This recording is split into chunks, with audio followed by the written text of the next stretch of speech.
All right, so in today's video, we got a special guest here. A lot of you guys may not know him, but listen, companies that he's made millions and millions and millions of dollars for know him very well. And his name is Jonathan, the growth expert, startup expert, mentor. Let's welcome him to Abroad with Jay. Thank you. Yo, I'm so excited. It's been a long time coming. Listen, I want to pop things off the right way. I know that we're going to talk about Successment today, so we prepared for you a special gift. It's our special growth kit that we give to all members of our community. It helps to prepare you for the digital nomad life and to unlock millions of dollars in revenue. Okay, is it $1 million in here? There's not $1 million in there, but it's going to help you be prepared to do it. You can look at it now, you can look at it later, but that's all for you. We wanted to welcome you to the fam. All right. Man, we ain't even 3 minutes in and I'm already part of the Successment fam. There we go. So let's start off, before we get into Successment, because I know a lot of people want to know about your business. Sure. But let's start off in, like, where you're from. I'm born and raised in the Boogie Down Bronx, moved to Uptown Manhattan, and now I'm taking over Santo Domingo all day. When did you realize that you wanted to go down this path of entrepreneurship? I remember the moment. So one thing you should know about me that I'm very public about is I'm a 3-time college dropout. School was not for me. 3 times? 3 times. Tried. 3P. 3P. I tried it. It wasn't for me. But I do remember the one course that left a big impression on me when I went to Arizona State University online was the entrepreneurship course. I was like, yo, I will fuck this up. Like, this is all me. I love it. And so I remember one day I was standing behind the Starbucks counter because I was a Starbucks barista. Mm-hmm. And I remember that at the time, I've always been very curious. Mm-hmm. So I asked a lot of questions, I read a lot. And so at that particular time in my life, I was consuming a lot of content around stocks and investing in bonds and everything like that. I had stash. Mm-hmm. So there was this one dude who walks in and he's like, damn, you know, talking all this rah-rah in the middle of Starbucks on the Upper East Side. And I hear him talk about it. I'm like, yo, what's wrong with you? Like, what happened? And he was like, oh, the stock went down, this, that, and the third. So me, you know, 20-something years old, I'm giving him all this advice. And he looks at me like I'm like bullshit on the bottom of his shoe. Mm-hmm. I don't remember what he said. I don't remember his expression. I don't remember who the hell he is. He was a Chad, but I remember how he made me feel. Mm-hmm. And at that moment, I had an internal conversation with Jonathan, and I said, why is it that you can pull this off? You on the Upper East Side of Manhattan. Mm-hmm. You're in the Brooks Brothers suit. You in the shiny shoes, and I'm out here serving coffee. Mm-hmm. From that moment on, I dedicated myself to, no, this is not going to be my story. Gotcha. And so I moved in the direction of creating different ideas that will move me in the direction of becoming an entrepreneur, and it's never stopped. Gotcha. So that's that specific moment. Yo. That when you said, when Chad told you that, you was like. It was the defining, I've had 2 business epiphanies in my life. Mm-hmm. We'll probably get into the second one. But that was the moment where I said, I am not built to be a barista. I'm not built to be poor because I grew up very humble. Mm-hmm. I grew up very humble. This is brand new to me as of 6-7 years maybe. You understand? Mm-hmm. So I said to myself, I made that vow. And I looked for different ways to make it happen. And there were steps to get there, and we could get into that. But I definitely made the commitment from that day, like, I'm not gonna be poor, I'm not gonna follow, I'm gonna break generational curses, mm-hmm. I'm gonna close the wealth gap for myself and my family, and I'm going to move into the future. What were those steps you made to propel yourself into that business? Okay, so the first thing that happened was I had my daughter. And you know, as a father, your life changes when you have that little baby on the way. Right. So what did I do? I leveraged family and I went to my mom. My mom is a lifelong insurance broker. She works in a very corporate environment. Mm-hmm. She's always been very stable and steady in that way. And I said, yo, you gotta get me out this Starbucks. Mm-hmm. Like, I have a baby on the way. I need something more stable. I need to earn. So make the long story short, I got into the chapter of my life where I call it like corporate learning. Mm-hmm. I learned what it was to work based off of results, not on hours and time. Right. I learned how to interact in a business environment. I learned how to sell. I learned how to market. I learned how to position. Mm-hmm. And I spent a good amount of time with my mom's firm. Mm-hmm. And I really separated myself from my mom there because I really wanted to stand on my own 2 legs. But what ended up happening in my 3 years there was I learned how to move in the business environment. Yes. And then when I consumed everything from that specific role that I was in at that insurance firm, I said, oh, this is boring. Like, I need to be doing more. I need to build something. I need to break paradigms. And I moved in the direction of doing my own thing. So I started creating online content. I started publishing articles. I started having conversations outside the box. I started going to conferences. I started speaking. And people started to know me and associate me with marketing. And so the contacts that I had around me at the time that were involved in marketing were all in technology, insurtech, insurance serving technologies. My best conversations were with them because they were innovative, they were hungry, they were provocative, and I wanted to be a part of that conversation. And that's what led me into my first couple of leads and offers and conversations that led me on the path for Successment. So was there a turning point on your entrepreneur journey where you realized that that was the path that you wanted to take? Yeah, there were. One of the things that happened to me when I was in corporate is, at the time, I've always been very curious. At the time that I was working in the corporate role, I came up, there was a bunch of things that I wanted to do. And so I put together a structured proposal, and I went to my manager, and she was just like, shot me right out of the sky. That's not your role. You're doing a little bit too much. Like, stay in your lane. You're mad young. Like, this is my reputation. This is my department. Just chill out. And that felt, again, it was like epiphany number 2. The same feeling that I got in Starbucks, like, I'm not meant for this shit. It hit me again. And I was like, oh, nah. You know I have good ideas. You know I'm raw. Because I was introspective enough to know, I probably sound young and crazy, but she knows I'm onto something. And to this day, like, I think that she recognizes her mistake. But at that moment, I was like, you know what? If you don't want to take this energy and channel it the way that a manager is supposed to, I'm going to do my own thing. And that was in 2018. From 2018 to 2019, I was a rogue warrior in my industry. And I started building Successment. And that next minute that pushed me over the edge, when I was still conceiving Successment, was the day, you've worked corporate before, right? Friday meeting, end of the day, your manager and HR, we're gonna have a little meeting. Come on. I was like excited because I thought, oh, they recognize my work. They're gonna give me a promotion. They're gonna talk to me about implementing ideas. I prepared a proposal. I went in, man, suited up, man. It was Casual Friday. You remember that?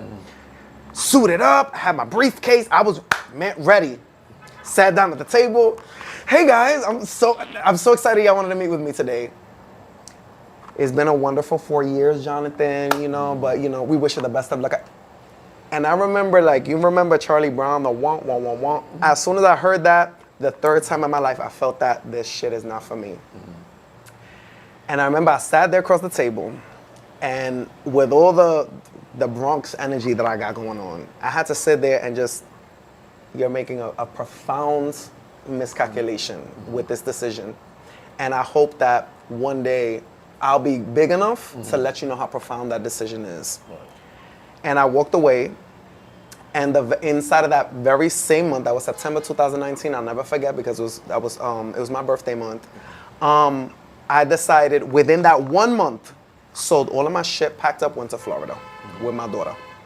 And from there, I started building my client base for Successment, my very early client base, based off of all the contacts I had made in corporate. And that's when the real chapter, the real growth really began. Okay. So yeah, you just mentioned the name of your company. People may not have caught that. So what is the name of the company? It's called Successment. And how did you come up with that name? Because we all know success is part of it. Yep. What's the other part of it? Okay. Entertainment? No, good one. It stands for success plus commitment. It equals Successment. Gotcha. And one of the reasons why, on a personal level, because having a business as big as they can get and as much of a personality and a brand that they could build, as the founder and the CEO, you're always going to have an intimate relationship with your business. I remember how I felt in those 3 scenarios that I described to you. So I said, you know what? One of the things that I want to do through my business is provoke economic growth and visibility for underrepresented people. You feel me? Gotcha. The people that are being counted out and stuff. And I'm no politician, I don't get into any of that shit, but there are just certain barriers for certain kinds of people, whether it's mindset or whether it's other things that I'm not gonna get into. But I said, you know what? If I can be provocative, visible, economically empowered, wealthy, making moves, going on the world stage, creating impact at hundreds of millions of dollars, somebody's gonna see me and they're gonna be sitting there at their Starbucks and they're gonna say, oh no, fuck that shit, I'm gonna do that. And I wanted to be that person. Okay. So success plus commitment equals successment, and that's where we always anchor the work that we do. So what exactly does your business focus on, and what services do you offer? Okay, the headline to remember with Successment is that we build $10 million technology startups. Okay. Full stop, Okay. period. There's a method or intellectual property that we use to deliver that result, which is called revopsscience. And we deliver revopsscience in one of four ways. We do one-on-one coaching for really early stage startups. Haven't gotten revenue, you're trying to get your head wrapped around things. Bam, one-on-one coaching, perfect. The second is a pilot program. If you come to me with a pilot program, you're probably making some money, right? You want to move it forward, you're not too sure, you need some structure. So what we'll do is we'll sit with you, put together the strategy, and then based off of what the strategy calls for, because the strategy is like a recipe, we'll give you all the ingredients. We'll do all the food shopping that recipe calls for, give it to you within 3 to 6 months, and then have you deploy. The third way is a growth partnership, right? This is an advanced stage startup that's developing between $800,000 to $1 million annual recurring revenue. And recurring is important. You're gonna hear me say that word a lot. And this is where we take the recipe and the ingredients and then we cook it for you. And within 9 months, our goal in a growth partnership is to get you to your first $40,000 MRR. MRR is monthly recurring revenue, ARR is annual recurring revenue. So within that time, that's our first milestone, revenue milestone. And then within 12, 16 months, sometimes 24, we'll get you to your first million. The fourth way, and the one that fills me with the most passion, is our ecosystem building. We've taken revopsscience and we've turned it into a curriculum, right? This is now on the brink of being offered at universities. Thus far, we've had global partnerships with global organizations like Techstars, Pharrell's Black Ambition, Start Out, Paralysis in Puerto Rico, Boost here in Santo Domingo, Dominican Republic. And what we do is we partner with organizations that are building ecosystems of startups to do their programming, and then they subsidize our services. What is revopsscience? Okay, revopsscience. Explain to it as I'm a 6-year-old. No problem. Okay, so revopsscience delivers $10 million startups, period. Again, like and Successment is the conduit for that. Right. The way that we do it is, how can I put this really, really simply? There's 3 elements to revopsscience, and you got to think about it as something that cradles a startup business. Process, progress, and performance. Right. With these 3 ingredients, if you're me or you're a member on my team, you know it's only a matter of time. If your idea is solid, if your idea sucks, can't help you. But if your idea is solid, a scalable technology business in its early stage, you're gonna grow with us. We've done it 36 times. That's $360 million net new economic revenue for the United States. We're gonna do it here in the Dominican Republic. Anyway, revopsscience is process, performance, and progress. Process is called BOOM. BOOM is an acronym that stands for begin, operate, obviate, and maximize. Begin is where we listen to our client, connect that qualitative data, we listen to the market, we get the quantitative data, and we put a strategy together. Gotcha. Strategy requires motion. That's when we operate. We get into market. Then we stop, we look back, we examine the results, and we say what works, what didn't work. Then we move into maximize. Let's maximize on the things that worked, minimize on the things that can't. That's the living, breathing heart of revopsscience. The next one is called performance. Is called the revenue growth formula.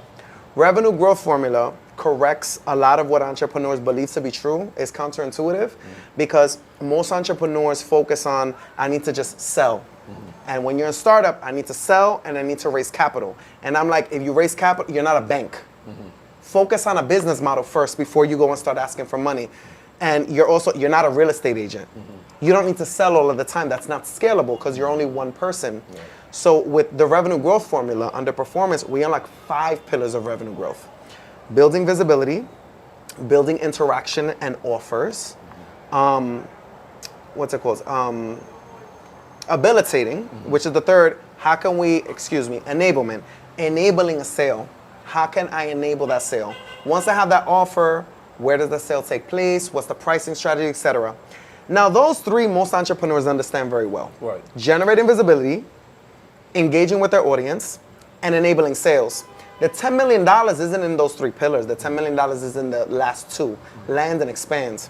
If I've gone through all the trouble, the time, the resources, the investment, the energy, the planning to get clients in the door, my main goal is to retain and upsell to that audience. Yeah. That's where the money is. Mm-hmm. So whereas most startup entrepreneurs, they focus on their CAC, customer acquisition costs, Successment is going to evangelize your LTV. What's your lifetime customer value? Right. Let's expand that. We got a barbershop. I got you in on the shape up. I want to make sure that you as a customer that comes to me every month spending $20 on a shape up, I want you to get the shape up and the facial and the nails and the feet and the this and the that. And that way, your customer base, customer by customer by customer, they expand their spends. Right. You expand your revenue base. And then based on the demographics of those kind of customers, you rinse and repeat all the way back at the first pillar. How can we gain visibility with that kind of customer? Gotcha. That's the revenue growth formula. What separates your what makes your company unique in the market?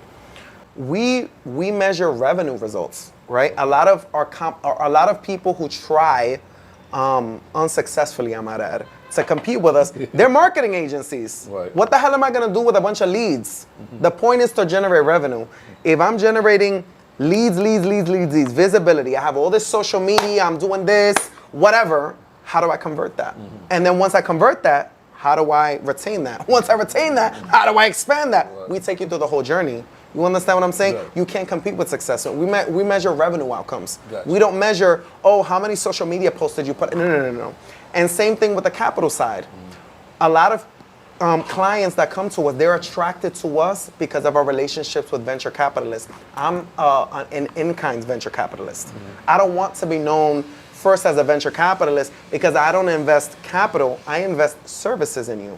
So once I understand that you're ready, fuck yeah, I'm gonna take you to Techstars. Yes, I'm gonna call my friends in Tulsa and get you some, the finest black and brown VCs in the United States. Yes, I'm gonna take you here to the Dominican Republic and put you in the lattes Angel Investor Network. Yeah, I'll take you to Puerto Rico and put you with Parallel 18. But I have to understand that you're committed and that you have a viable business plan. You understand? Right. One marketing agency is going to tell you that when they're trying to sell you funnels and social media. Get out of here. That ain't going to happen. Come on now. Yeah.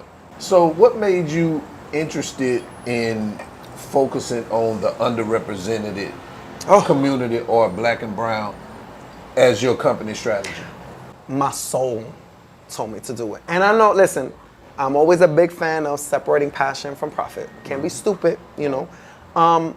But I saw that there's, correct me if I'm wrong, audience, but there's about $3 trillion $3 billion in the VC industry in the United States. $3 billion.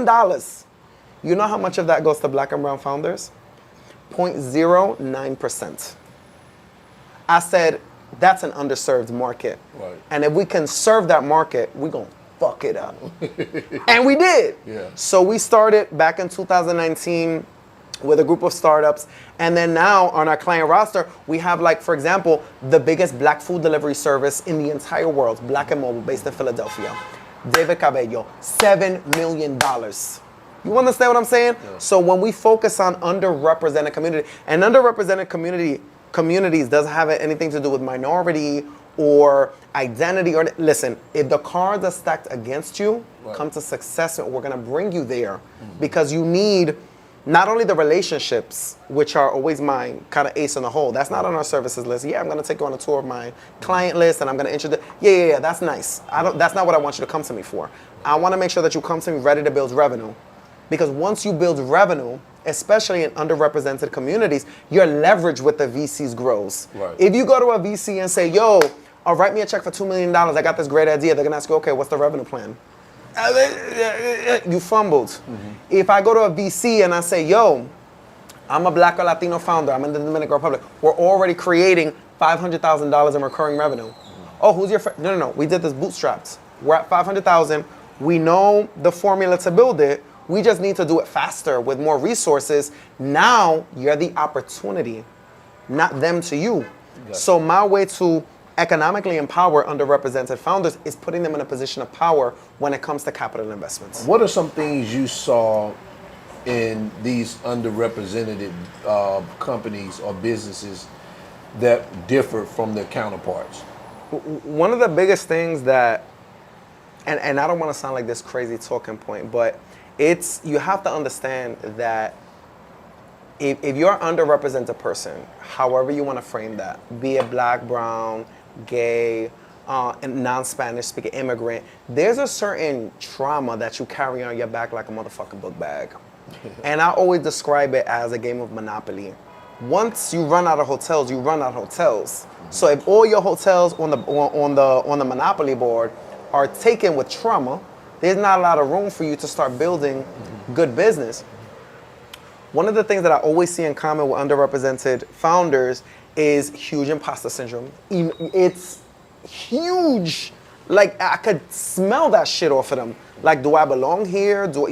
And they try to armor up, and I'm just like, listen, put your gun away, chew your food, we chilling. I'm just like you. Because I don't like that whole code switch and shit. Especially, I found out you from the Bronx and you're over here talking like Carlton Banks. I'm gonna be like, what's wrong with you? Like, it's like watching that movie Get Out. It's like, there's something off about you. Like, we just having a conversation. Right. What's the real situation? Your bills are paid, you good? Yeah. You ate today, you all right? You ready to do this? Cool.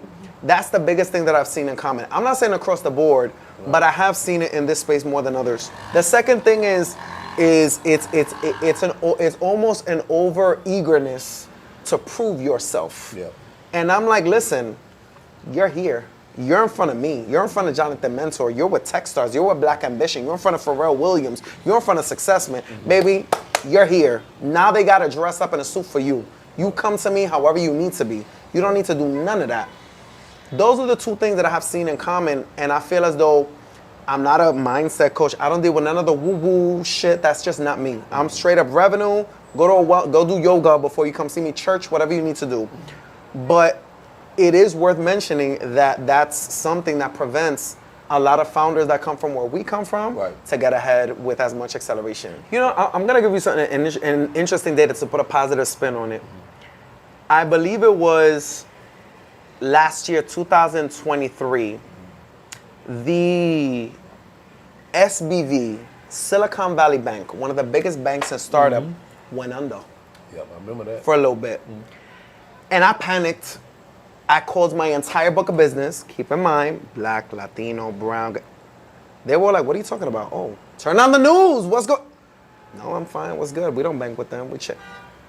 What I realized is the resilience of the underrepresented community. If you go to a startup community like Atlanta, Tulsa, Uptown New York City, Compton, LA, and you see the mini ecosystems, and they were insulated from that whole fiasco because they started building their own ecosystem. It might be smaller, but shit, it's ours. It's something that we got. Yeah. If it's one thing that I can say that I've seen move very positively in favor of black, Latino, any kind of underrepresented startups, is that they start building their own networks. We're going to do it with or without you, baby. Right. A lot of people don't know that Calendly, one of the biggest startups in the world, is a black-owned startup. Calendly? Calendly is a black-owned startup. Wow. You feel me? And I use that. You understand what I'm saying? Yeah. So there's a certain beauty to it. Right. The beauty comes through the struggle. But that's something that I definitely see as a positive consequence of us having to form our own community and ecosystem. That's true, and I mean, that started even in the music business. When you couldn't get a deal, people started their own record labels, the independent record labels, things like that. So that's exactly right. That makes sense. The resilience, that is a positive piece of it. I was reading in your bio that you have been nominated for several awards. What are some of those awards that you've been nominated for? So it's only one award, but it's big enough that it could count for many.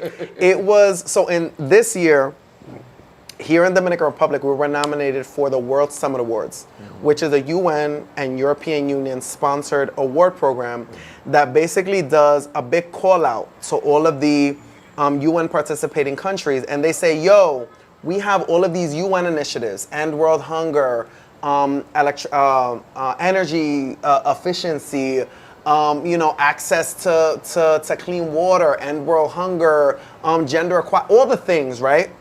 So what they did was they said, we're going to have this world summit. We're going to call on all the countries in the world to give us their best entrepreneurs and their best tech solutions to our list of problems. That's what the World Summit Awards is. Provoke Visibility, and the Dominican Republic was nominated in 2014. We're one of 2 Dominican startups that were nominated. And you were one of the 2 Dominican startups? I was one of the 2. Gotcha. Did you win? No. I didn't win. But you know what? I made really good friends with the winner. My good friend Alex Santos. He's actually a Dominican living in Mexico. Right. He won, and we stayed friends ever since because we met through that. But baby, we was nominated. I mean, just being nominated. We outside. Right. Period. Bang bang.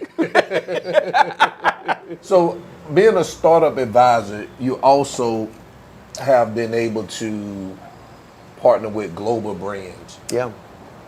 What's some of those global brands have you partnered with? Yeah. So Techstars, which is the largest venture capital firm in the world. Pharrell's Black Ambition. You know the artist Pharrell? You know the producer. That's right. Yeah, he's a producer now. Black Ambition is his startup accelerator and competition. He invests. Start Out, which is the largest LGBTQ. I forget all the other fucking letters. I'm not up to date with shit. That shit confuses me. But they're the largest organization of that kind that serves that community. Paralysis, which is the largest tech accelerator in Central America and the Caribbean. They're based in Puerto Rico. Boost.io, that's based here in Santo Domingo. They're the biggest tech accelerator in the Dominican Republic. Gotcha. These are some of the global organizations that we're allied with. Me personally, I'm a member of the Forbes Black Council.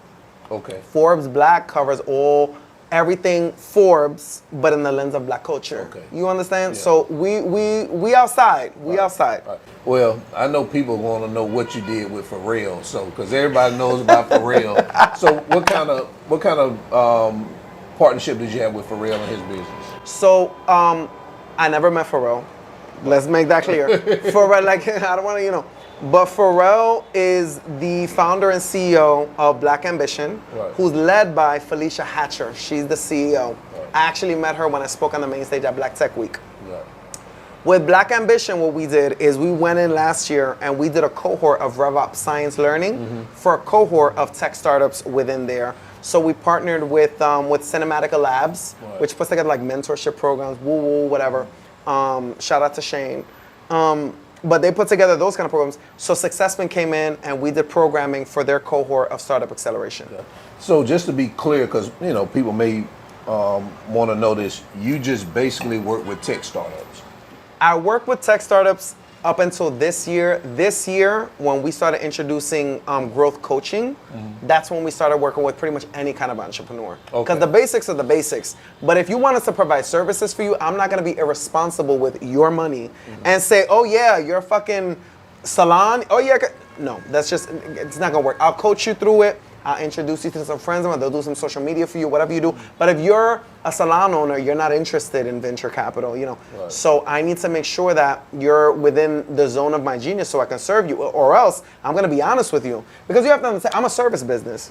My business is only good as my last success story and as good as how happy my clients are. You Right. understand? Right. As long as my Latino and Black and gay and all of these clients are on their boats and buying their mother their first car and buying their granddaddy their first house and they're all thriving and getting, millions of dollars of investment while generating millions of dollars in revenue, I'm good. Right. As soon as I fuck somebody over, my reputation's out there. Right. It's out the window. So I'm very intentional about who I work with. Gotcha. So for someone who just say is a startup tech business, what would they need to work with you? Do they need to prove any type of annual revenue, or what are the qualifications? So general piece of just general business wisdom. When you invest in growth, it should be no more than 50% of your annual gross revenue. Just gross. Just a rule. Don't let anybody come and try to cut your feet off, right? So because of our pricing, and I'm gonna leave this as homework for y'all to do the math, we typically do our highest grossing service with startups that are at or around $1 million in annual revenue. Because we know that the kind of work that we do requires a runway. It requires you to sleep at night. So we want to make sure you can afford our services at that level. You understand what I'm saying? So when you come to us, we have an onboarding form at successment.co. It's not successment.com. So you go to successment.co. You click on the Are You Revenue Ready button. You take a look at some of our programs. You fill out an onboarding form, and based on the answers, we'll evaluate whether we can work with you or not. We've said no more than we say yes, and people get angry. If there's anything that somebody can say negative about Jonathan J. Mentor or about Successment, is that we rejected the business. Right. So you wouldn't work with a little guy like me that don't got 50. Little guy, get out. 50,000 The next time we do this video, we're gonna do it at his balcony. Like, why are you playing? Like, no. But it depends on. I will tell you this. This is very interesting. There have been projects who have come my way, and they say, "Oh, we're this kind of business." Right. And after doing a qualitative listening tour for qualitative data, what I do is that I discover one of two things. Number one, oh, wait a minute. You're selling Rogaine to barbers, right? Why don't you sell Rogaine to the barbershops? Let's do B2B. Right. Let's do a B2B distribution. You thinking B2C, let's do B2B. Scalable. Right. You understand? That's a real story, by the way. Rogaine grew its first $100 million selling to barbershops back in the 1980s and 90s, not to Boltzmann. That's a true story. Right. So you come to me and I evaluate the business, and I'm like, you selling Rogaine to the bald guy. We need to sell Rogaine to the barbershops, right? We need a B2B distribution. Right. Or you come to me and you say, my favorite one to pick on, I have a salon, count me work.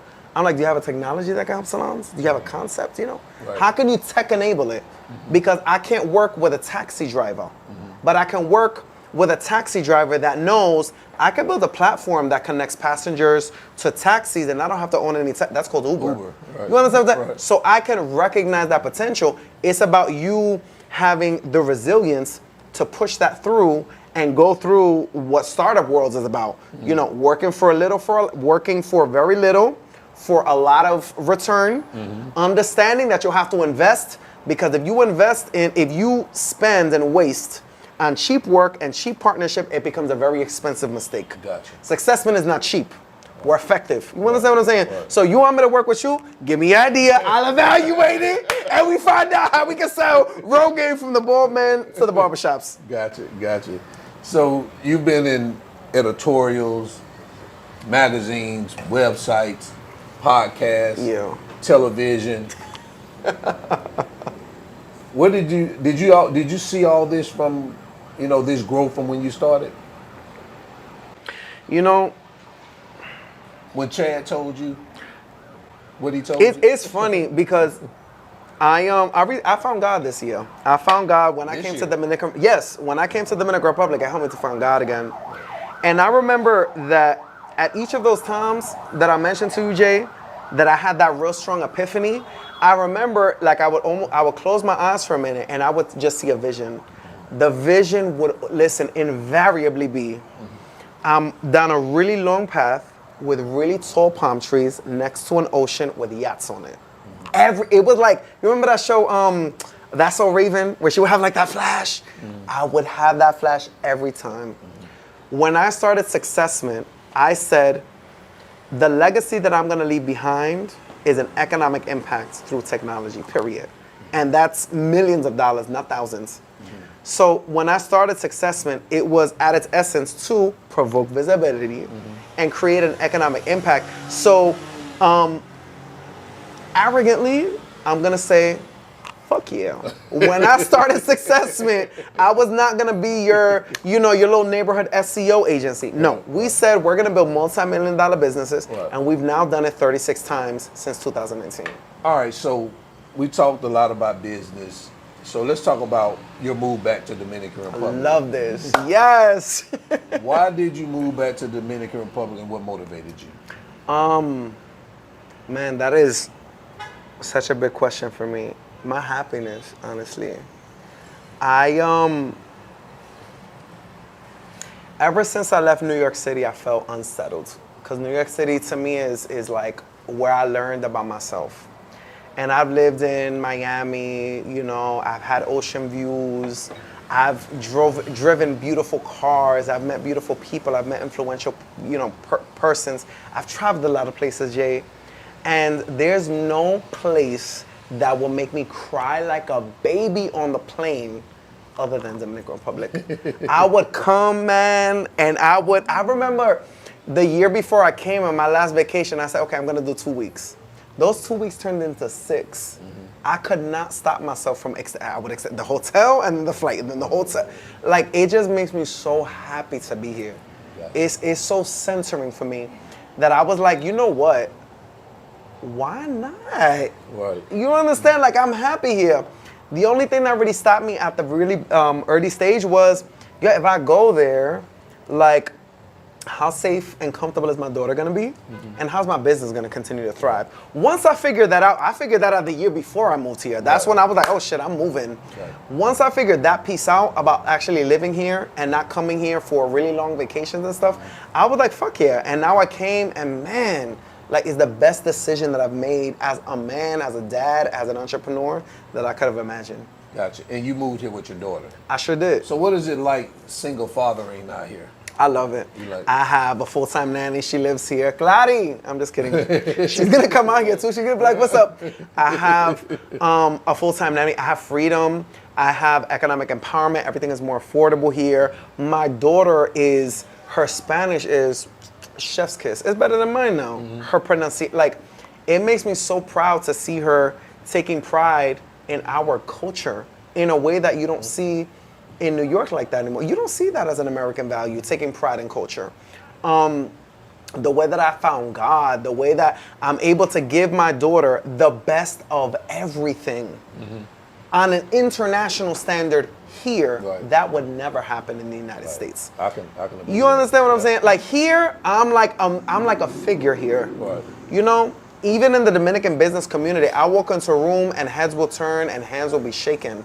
In the United States, in certain circles, sure, but it doesn't have that grand of an impact, and that's had a profound impact on the way with which I move through life. Right. So what was that transition like for you to transition here? I have a little bit of Peter Pan syndrome, right? And like in my head, I'm still like 21, to be honest with you. But it was very like, let's go. Let's go. Once I got the idea in my head, I did my research, traveled here a couple of times more, established some of the basic things. Where am I gonna live? Where's my daughter gonna go to school? Who are my business contacts? What's my day-to-day gonna be like? How am I gonna drive? What's my budget gonna look like? Once I got that out of the way, it was like 3 months. I broke a lease to be here. Not a lease, I broke my mortgage to be here. I sold my house. I left my BMW 2023 at the port of Miami, and I turned that shit in to be here. This is where I want to be. This is where my soul wants me to be. This is where God wants me to be. This is where I know that I'm going to create impact. Because I know that you contacted my wife, Nabarish, about you moving here. So I figured that was a little bit inspiration involved in that. Listen. Or some kind of guidance. For me, to be honest, and I swear to God, I'm not saying this because I'm on his channel, but Nolveris was the motherfucking key for me. I was like, oh shit, de lo mío, coño, ya sabe que lo que es normal. Casado con un gringuito, navegando, viviendo el sueño, todo normalito. I said to myself, oh, wait a minute. If Shorty could do it, I could do it. Right? And then she's married to the gringuito, because you still gringuito, you feel me? I was like, yo, if she could do it, I could do it. And then it was all the tactical advice that I got. Insurance and what's the price of this, the supermarket, what, like day-to-day little shit that made me feel more comfortable. And then when I got here, because again, before I moved here, I started taking really extended vacations here. And when I would do that, I started stepping away from the hotels and into the Airbnbs. I stopped going to the Zona Colonial. I started chilling in Piantini. I stopped taking Ubers everywhere. I started to drive. I wanted to see what that day-to-day was going to look like. And every time I had a question, Nolberi, how do I? Oh, medical insurance, got it. You know, like she would have every little thing. So for me, it was those little details of your day-to-day, because like you always mention, it's different vacationing somewhere and living somewhere that made all the difference for me. And honestly, like, at that time, Nolberi was the only one that was covering that kind of content that I trusted. I mean, now we have like Jamie and some other, But at that time, She was the one. she was the one who had it, and it was in English. Right. Because once you come here, your Spanish be elite, but before you get here, your Spanish is chopo. And to this day, I still kind of hold that kind of like mystique with my friends. They're like, just like, how did you do that? You feel me? And so I always tell them, you gotta watch Nolberi's channel. She'll tell you how to do that shit. That ain't me. So what's the difference between Dominicans who grew up in Dominican Americans in New York versus Dominicans here that never left the island? Is there a difference for you? The word is demagogia. I don't know how you say that in English. We're gonna have to look it up. Demagogia. When you're Dominican American, you have a strong Dominican identity that defines you in the U.S. Your Spanish, your Spanish, your culture, your music, everything about you is just you're Dominican. When you come here, you find out how not Dominican you are. Because when you Dominican in the US, it doesn't matter whether you're in front of like gringo Americans or Latino Americans, you're mad Dominican. ¿Qué aplatanado tú eres, loco? El diablo, como que yo quiero... El flow tuyo está bacanísimo. When you come here, ay, Dios mío, que español chopo, muchacho del diablo. Ay, porque tú hablas así, no te entiendo. And you learn all the things that are in the day-to-day here that you don't really get all the time over there. So when you come over here, it's like a double culture shock. Like, wait a minute, I thought I was Dominican until you went Dominican Republic. Right. Because listening to dembow and eating plátanos doesn't set you apart in Dominican Republic the way it does in the US. Right. So you stand out in a way, and you either gotta love it or hate it, but eventually you grow into it. That to me is the biggest thing. Dominican Americans have a whole, it's like the United States. You feel me? Like, a New Yorker and a Californian, they're both Americans, but they are worlds apart in terms of culture. Right. So when you deal with Dominican Americans and Dominicans, worlds apart in terms of culture, and it's something that me personally, I've enjoyed that journey. Right, right. What's your outlook on Santo Domingo? Santo Domingo is the motherfucking Miami of South America, period. Nobody can tell me nothing about it. I mean, look at where I live, Jay. These are skyscrapers. These are neon lights everywhere. These are towers with doormen in them. We have ladies walking around with baby carriages jogging with their nannies. This is not the third world. This is the future, actually. Right. There's a huge, listen, there were some other YouTubers that are covering content about how many Dominicans are moving back after they do the Vuelta de Mexico. You know the Vuelta de Mexico, right? The Vuelta de Mexico is when Dominicans, it costs like between $5,000 and $10,000. You're here in the Dominican Republic. You pay somebody $10,000 to get you on a plane so you can travel through Mexico to the United States. The Vuelta de Mexico, after the American dream. Right. And they say, okay, spend $10,000, still hate it, I'm going back to my home country. Right. There were according to the YouTuber, correct me if I'm wrong, between I think it was like 100,000 Dominicans that were in the United States. They said, I'm going back home. You feel me? So it's just like, I don't know what people perceive Dominican Republic to be, but it's way more closer to a Miami, especially in Santo Domingo. Punta Cana is a different world. But Santo Domingo, to me, is the Miami, the New York, the Dubai of South America. Is nothing like what I hear people think about. Oh, look, we're gonna go to the beach in Santo Domingo. You want me to drive an hour to Boca Chica? You're bugging. We're not doing that. Well, I'll take you to a rooftop instead. And people are shocked, like, rooftop? In Dominican Republic, I'm like, yeah, we have the tallest skyscrapers in all of the Caribbean. And then you send them like a little 4K video, and they be shocked. And then they be trying to, oh, Jonathan, you got a property out there? You want to hold me up? I'll be like, well, you can stay in my maid's room when she goes home for the weekend. Like, we could do that. The country has been progressing, especially recently. Yes. What have you been seeing as far as Dominican Republic starting to be a power player in this global economy? You just touched upon my passion right now. Dominican Republic has one of the brightest futures internationally. And I'm not saying this as a Dominican American or as a Dominican nationalist. I'm saying this based on raw data. They are studying the Dominican miracle in Japan, bruh. There's countries that are, the Jamaican government recently went on record as saying, there's something that the Dominicans are doing that we need to learn. You read, it was in Dominican Today, I believe. It was a direct quote. And I'm like, okay, The opportunities here are vast. And I feel as though the only reason that more people aren't jumping on that is because of cultural differences, differences in mediums of communication. Dominicans communicate on different social media channels than Americans do, and language barriers. Gotcha. I feel as though anybody who's an entrepreneur, the moment is now. Right. And what you hear about in the Dominican Republic that I hear about from my peers in the US is the real estate opportunities. Take real estate away. Let's talk about all the other opportunities. Let's talk about manufacturing. Let's talk about technology. Let's talk about talent. Let's talk about education. Let's talk about all the things that you can get accomplished here, and you get in the game early for a fraction of the price as an investor or an entrepreneur. Yeah.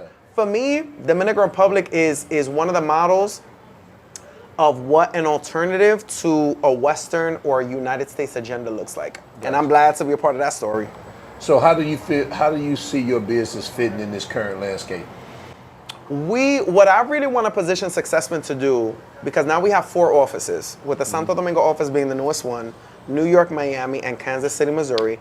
I really want Successment to be the power player and the connector between go-to-market motions between Latin America to the U.S.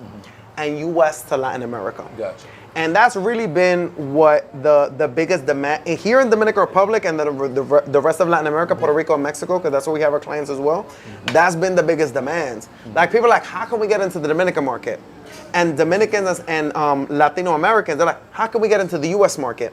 And between a combination of the services that we provide and Jonathan's personal Rolodex of contacts and relationships, I'm always able to make that happen. I think that Dominican Republic's strategic location, because if you look at the map, it's the strategic location between South America and the United States. Baby, take a stop over here. Right. Let's make a couple of $1 million on your way to the US, and then when you go there, invite me to the boat party. Period. That's how I look at it.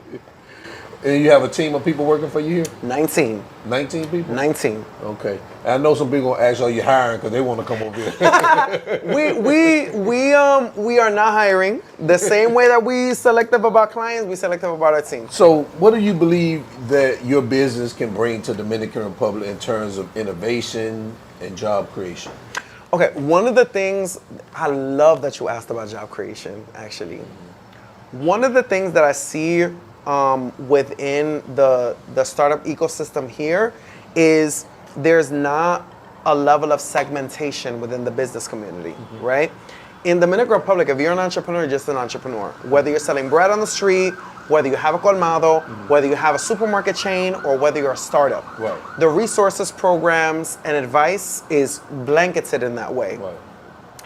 I feel as though Successment can drive an economic pillar and drive the diversification of the Dominican economy by building startup and innovation via technology here. Why is that important? It's important because if you look, and I'm not gonna give you this whole history lesson because we're not gonna go to sleep, but if you just look real quick in parallel, the history of Latin American development in the past 150 years versus the history of Asian development in the 150 years. 150 years ago, Latin America and Asia was just like this. You remember when China got invaded? Right. They was fighting with like muskets. Right. And motherfuckers was in there with like tanks and like warplanes. And China's like, oh my God, what's happening? 150 years later, they're one of the most developed economies in the world. Right. What's the difference? It's their focus on making technology a center, a pillar of their society and their economy. Dominican Republic has done one of the finest jobs in the world at diversifying their economy, and they're openly looking for, okay, where do we go next? Okay, we've done infrastructure, we're on our way, we have a stable economy, we have a stable government, we've done real estate, we've done tourism. How about the startup sector, innovation? In Abinader's first run for president, President Luis Abinader, he announced at the G27 summit, if I'm not mistaken, don't quote me on this, but I am positive that he mentions his plans to build Silicon Beach here in Dominican Republic, which is supposed to be a copy of Silicon Valley, or right here in the country. Right. And yeah, things didn't go the way that plans, whatever, politics is politics. Right. But obviously there's an interest in Dominican Republic really leading that conversation. And I feel as though Successment from an ecosystem building perspective and our ability to spot startup talent and say, yo, you got that idea, come over here. Like that's gonna be the tool in Dominican Republic's belt to really build that economic sector based in startup technology here in the country. Gotcha. So what do you see the biggest opportunity for entrepreneurs here? The biggest opportunity for entrepreneurs are, it's low barrier for entry. Everything is less here. Labor is less, competition is less, it's less sophisticated. Well, it depends on what you're doing. It does depend on what you're doing. You're right. Because if you're gonna try to come in here, you competing in tourism. Good luck.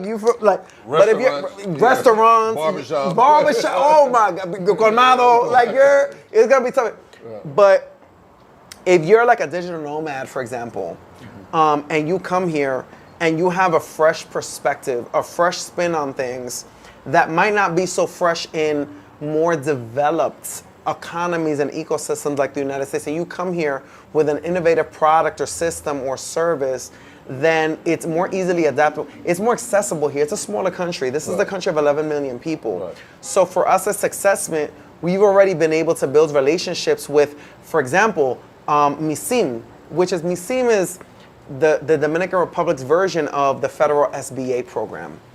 MISIM, the Department of it's the economic department. We have a direct, like I can call dude on the phone and be like, yo, what's poppin'? And he'll be like, yo, what's poppin'? And we'll make a deal. The big banks, same thing. Banco Reserva, Banco Popular. Everything is more accessible to you if you come from the outside. So if you want to come from an overly competitive environment like the US and you're competing in these really, really crowded rooms, you come into Dominican Republic, and once you get settled and you see who's in the room, everybody's just that more accessible to you. Right. And how important do you think it is for young entrepreneurs in Dominican Republic to think outside of the borders and globally? And the reason I ask that is because a lot of times entrepreneurs here, when they think about entrepreneurship, it's comados. Yeah. It's bars. Yeah. So what is it, do you think they should, what kind of advice would you give them to think more globally instead of, inside their borders? I'm glad that you added that piece to it. Because last year I went on a press tour about Successment, and I ran into that question because I'm talking entrepreneurship, and that's what they understood entrepreneurship to be. And I'm talking about figures in Dominican media. They're just like, oh, well, yeah, colmados, what kind of, hardware stores? And this is all in Spanish, whatever, you can look it up. But I was like, wait a minute. There's a big difference between a businessman and an entrepreneur. There's a big difference between a scalable startup and a scalable business. You understand? So I really want to make sure that the conversation is directed towards startups, not businesses. For most of the most successful, we in Piantini, this is where I live. The majority of successful young, not old, because if you're old, you could be in a number of different, if you're a young under 30 Dominican and you're in Piantini and I fuck with you, 99% of the time you're doing something technology. Wow. You're doing something remote, you're working from home, you're opening up a laptop, you're doing some coding, you're doing some graphic, you're doing some shit. For me, my message to the Dominican youth, and I know that y'all motherfuckers talk lots of English, y'all were translated, they got more apps than anybody that I know to get through to content online. But it's you can innovate in place. You have access to the internet. I'm self-taught. I'm not a college graduate. Everything that I've learned about doing business has been self-taught or through mentorship, exposure, and observation. I'm one of the lucky ones that I deliver results. So because of my results, everybody wants to fuck with me. If you're a young Dominican, before you sit there and you invest $10,000 en esa maldita jodida vuelta de México del diablo, invest in a laptop and get access to online. You understand what I'm saying? Right. Get a quality camera, start creating content. Right. You understand? Network, seek out mentorship, seek out other men that are older than you in positions that you admire, and pick up the phone and call them and say, yo, I don't want to ask for money, I want to ask for advice. Exactly. You understand? I don't want a loan, I want a conversation. That's what's going to push you over the line. And the young Dominicans that I know in this country who have approached me or have approached other Dominican influencers and entrepreneurs, those are the ones who get it. Because those are the ones that are sitting in probably across the street in one of these towers here in Piantini, working from home on their laptop, earning a couple of $1,000s a month, because that's what it takes to get by in Dominican Republic. Right. And they're not the ones that are struggling 6-7 years en Bucamaima, en Intec, en Unive, y comiendo la mierda, guayando la yuca, jodiendo con la vaina. They're the ones who are leading a youthful representation of entrepreneurship in the Dominican Republic. It's all online, baby. All you got to do is online. You don't have to sit there and beg banks for loans and, you know, open up a colmado and open up a vape shop and a discoteca y hacer esta vuelta. You can do everything through the power of content and information available online. I agree. And so what are some of the upcoming projects you're working on, initiatives? Oh my God. So I have 4 in, you talk about Dominican Republic, Well, right? in Dominican. I have 4 that I'm really, really excited about. Number 1 is a potential partnership with Dominican Today. It's the largest English-speaking Dominican newspaper in the world. And we're thinking about having a column together. Mm-hmm. The second one is with CRE Banreserva. Mm-hmm. CRE Banreserva is an accelerator that's powered by Banreserva, which is one of the major Dominican banks, and they do startup acceleration. And we're thinking about doing programming together, much in the same way that we work with Techstars here in the Dominican Republic. The third one is with Intec. Intec is the largest polytechnic college in the Dominican Republic. INTEC?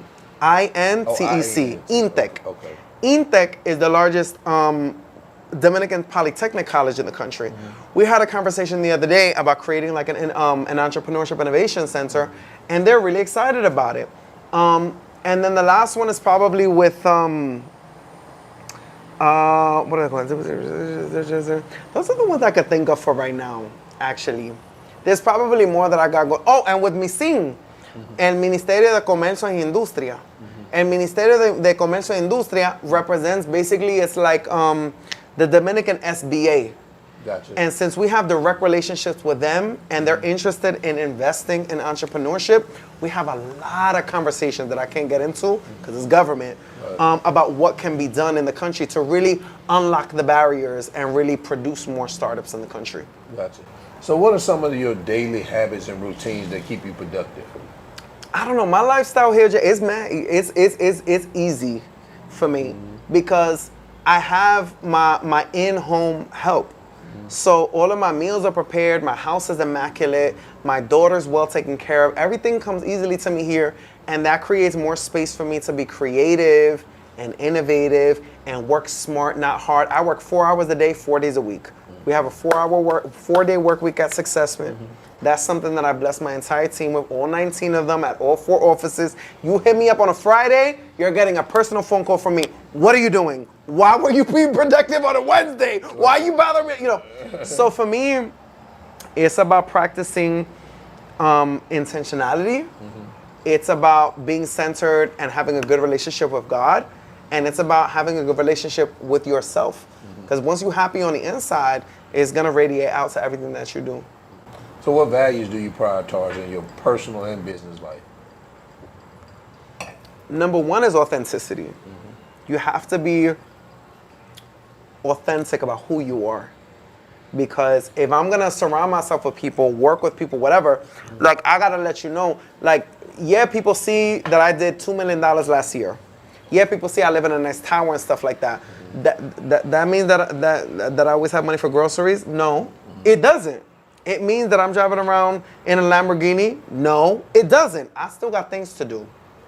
Be authentic. Number 2 is be intentional, right? If you're gonna create relationships and friendships and stuff, don't do it for the social capital. Do it because you like motherfucker. Like, I fuck with you. I like you. I want to chill with you. I want to get to know you. I want to build business with you. You know, you approach me with a project. For example, our friend Jaime, right? Gringuito, Puerto Rican dude, lives here in Dominican Republic. My buddy, always trying to fuck with the Spanish. You know, he frames a project for me. I'm going to let him know, your project's a little bit out of my purview. Let me introduce you to a friend of mine. Right. Or, nigga, give me that project. I'm going to really blow it. I'm not going to be irresponsible with anybody's time, money, or my talent So for me, it's really about being intentional and being authentic. What is it like balancing your day-to-day life and your business? Because you do have a daughter, you have to dedicate time to her too. Because a lot of people come here and they are single parents, and a lot of people that come here too want to be entrepreneurs too, or they come here and they work remote. So how do you balance that? Unfortunately for me, it comes very easily, Jay.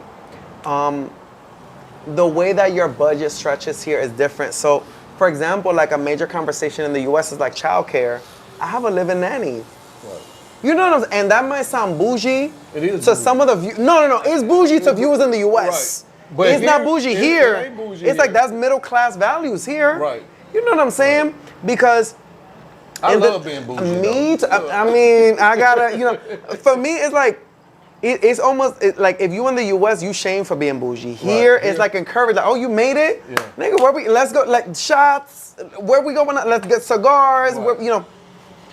For me, it's made my life easier Right. to be here.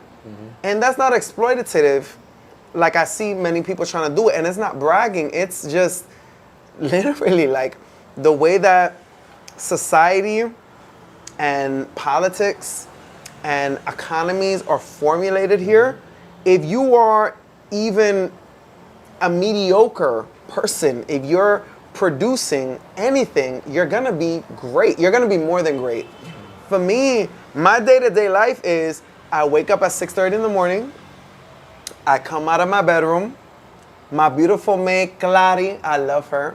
She has my breakfast ready, my coffee's ready, my daughter is immaculate, not a hair out of place, she's in her school uniform. We pray, we listen to music, we have breakfast, we chill, sometimes it's a mimosa, I don't know. Norbert's told me that's okay. Norberto said, mira, no te vas a buscar. Mijo, no te vas a buscar, no te vas a buscar. Normal. That's a lie. She ain't do that. Norberto said very. I get into my car. I go to my kid's private school. Everybody's happy to see her. My kid's happy. She's bubbly. She's chilling. I go to the gym. Go to the gym for an hour or 2 or 3, whatever the hell my heart desires. Come home, work for a couple of hours, check on a couple of invoices, answer a couple of phone calls, do a couple of press interviews, take a nap maybe, go on a date maybe, go to the beach maybe, go to the roof maybe with the pool, back to business, pick up my daughter. By the time I come home, Gladys here, my dinner's made, my house is clean. This is the dream. You understand? Right. The American dream for me, I have found in Dominican Republic. Period. So anyone that's watching that may be hesitant to take that first step in entrepreneurship, what you tell them? In entrepreneurship, be bold, tell your story, and take risk. How is it? This is my question for you. I want to see if this resonates with you the way that it resonated with me since I've heard it. As an entrepreneur, right? Because you're an entrepreneur too. You do your own thing. How is it that people have the patience, the skills, the humility, the pride, however you want to look at it, to work for somebody for 40 years to get a pension or a 401k? And then they're already like 65 years old. Nigga, you bald, you need Viagra. If you're a female, your titties are down here. You could work for 40 years for financial freedom on a budget and sacrifice your pride, your passions, your personal time with your kids. You feel me? Your ambitions. I want to move from here to there. I'm not in the mood to work today. I'm not going to work. I need to show up at 9 a.m. I'm canceling that appointment. You have the patience to do that for 40 years, but you don't have the patience to work for 4 years to do your own business, to generate your own shit. I would rather make 100 of my own dollars than 100,000 of somebody else's dollars, because behind my $100,000, they're making 10 million. Right. I want to make that decision. So as it relates to your question, if you don't see the parallel between you moving on that hamster wheel, all that energy that you're putting into the American dream that's gonna end up in taxes and all of these other ganchos that they throw at you, listen, take your fucking chance, because it's better that you take a chance and fail than don't take a chance and regret. I agree. You feel me? Just do it. Just go. Take a step in the direction. Don't talk about it. Don't think about it. Don't ask for advice. Don't ask. You know, because one of the biggest communication tools that I've learned in life is every time that you have in your head, this is a personal conversation with yourself. When you say ABC but, say ABC what if, and you will see the way that your internal conversations change. Gotcha. I can move to Dominican Republic, but they're robbing people. I can move to Dominican Republic. What if they rob me out there? Do I have anything to? No. I sold all my stuff. Anyway, that doesn't matter. I can move to Dominican Republic, but no. I can move to the Dominican Republic, but what if my life goes well out there? What if I meet my wife? What if I find God? What if I build the business? Say what if. Don't say but. Don't limit yourself. Gotcha.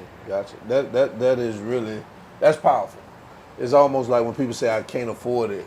You ask yourself, how can you afford it? That's it. So it's just the way to rewire the brain. I'm telling you, those conversations make a big difference between entrepreneurs and the regular people. Right. What do you want your legacy to be? My legacy, what I want my legacy to be is that when my daughter grows up, she's happy. That's number one. In terms of business, I want to be able to leave behind a legacy of Dominican, Black, Brown, underrepresented businesses with revenues and economies of scale that changes the fabric of society. I want Successment to make sure to be the link between Dominican Republic and Latin America and American and European and Asian markets. I want to make sure that by the time I'm dead, I got invited to everybody's white party. I got invited to everybody's boat. Everybody wants to call me when they buy their Ferrari, because that has happened to me more than once. Jonathan, nigga, I just bought my Ferrari. Come test drive it with me. Oh my God, I gotta because you gotta be on the list now to get, That's the legacy I want to leave behind. Right. Happiness, economic empowerment, freedom, easier pathways to building wealth through your business. And again, like, I tried to shy away for many years from being like a coach, because I feel like that's very woo-woo type shit. Like, okay, how do you measure that? Like, how do I make a business case for investing in a coach when I can't measure none of that shit? I had to give that up for a while because I see what the outcomes are. For me, I want to make sure that I'm surrounded by people who I've had a significant and profound impact on their lives and their businesses. Gotcha. Well said. Thank you. Guys, Jonathan Mentor. You got $1 million revenue? Call this guy. Do they need 1 million? No, they don't. They don't. No. If you under 1 million, you can come to me for coaching. If you approaching 1 million, you at $100, $200, $300,000, we could do a pilot program. Now, once you there, I'm taking my 50,000 to him to show let go. All right, guys. So that's all I got, man. This was interesting. Appreciate you coming by, man, stopping by, and having this conversation. I think you brought a lot of value. I think people are going to really soak this in, and they can learn a lot, man. They can learn a lot. And guys, seriously, on a serious note, if you're a startup and you're really looking to get to that next level, take your business up to 10 million. 10 million. This is the guy to call. All right. So until then, remember, always keep your goals at the forefront of your mind. Always live in the present, because that's the only way you're going to live your best life. And we out. We about to enjoy the rest of the night. Lego. PNP and Tina. Lego. Woo, woo, woo, woo, woo, woo. That was fucking awesome, man. For real.